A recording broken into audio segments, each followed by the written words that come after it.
On May 22, 1962, a Boeing 707 crashed over the fields of Putnam County, killing all 37 passengers and 8 crew members on board. Now, some 50 years later, a remembrance service brings the families of the victims together to meet for the first time. We've made some really lasting bonds, I think, between families. It's been a great experience from a tragic happening. Continental Flight 11 was no ordinary plane crash. Flight 11 exploded in the sky when a man detonated a bomb mid-flight. The incident is considered to be the first domestic terrorist attack in the United States. It was a devastating blow to the victims' families, and for Frank Weil, it's the reason he never got to know his father. I never really knew him, but I saw the tragedy, how it was reflected in my family, and obviously it made a big impact on my life, and even after all these years, it's very difficult.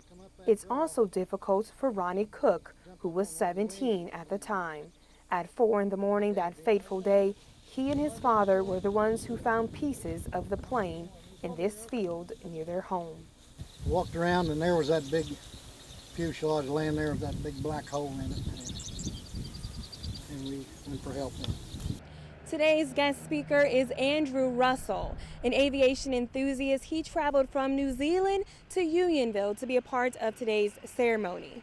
It was his blog that inspired the victims' families to come together, and also the creation of this memorial that stands here behind me on the town square. So, I flew 30 hours to get here, and I think it's just starting to sink in today on the memorial that what I've done is what was, as I say, an accident has done this. It's mind-boggling. I don't think there's any words or emotions that can describe how I feel. This young man, Andrew Russell from New Zealand, was the instigator in some ways of wondering why there had never been a memorial or whatever.